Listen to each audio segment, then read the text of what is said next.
Black History Month is almost over, but there's still plenty of time to see a very special exhibit at the North Carolina Museum of History.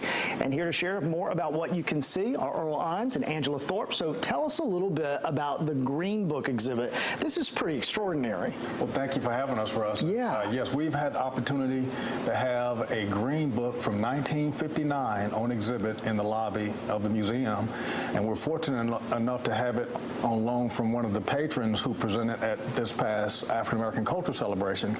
And that 1959 version is a Green Book of Negro Travelers, which gives safe oasis spaces for people before Interstate 85 and 95, where there was nonstop travel, and you would have to stop if you were going, say, from Winston-Salem to Durham or from Raleigh to Wilmington, and you were going down Old 421 and the Old 70, and it gave you safe spaces within those cities or towns for Negro travelers during the era of segregation.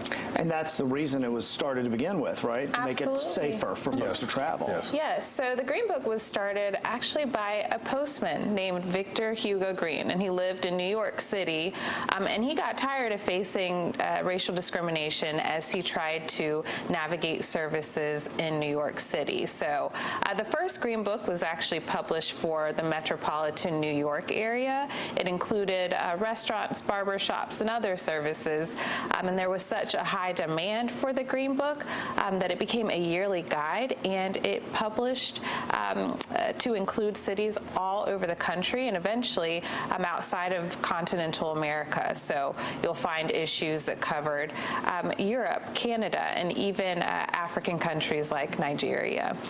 That's incredible. Yes, and, yes. And a lot of folks still might not have heard what a Green Book is until recently, Yeah. and that's because of Hollywood, right? Well, that's right, in the movie, but it's literally a pocket-sized book that would go in your pocket or in your dashboard, which is a paperback and is published, as Angela mentioned, every year. And we're just so fortunate to have it because the fragile nature of this particular artifact, many artifacts like this simply don't survive.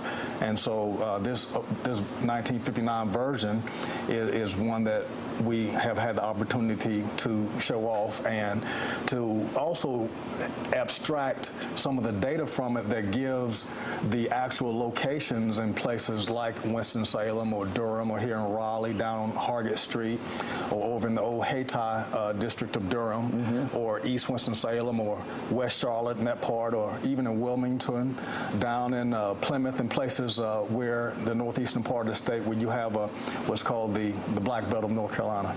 How much did it cost back in the day? So the first Green Book was published in 1936, and it went until 1966. The first issue was 25 cents, and by the end of the guide's publication, it was on sale for $1.95. And you could order a copy by mail.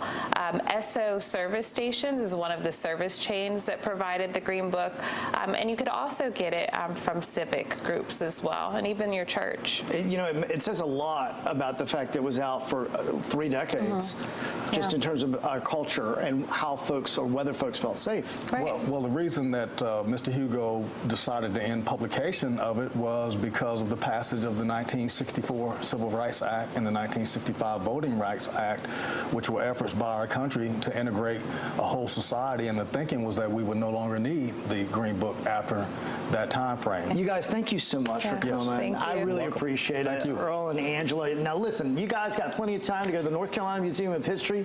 It's Monday through Saturday, open from 9 to 5, or Sundays noon to 5. Sunday's a great day to go downtown, have some brunch, and check out the exhibits. It's free. The Green Book exhibit runs through February 28th, though, so if you want to see that, you've only got through the 28th, but it will be well worth your while, I'm sure. Thank you so much. Thank you, Russ.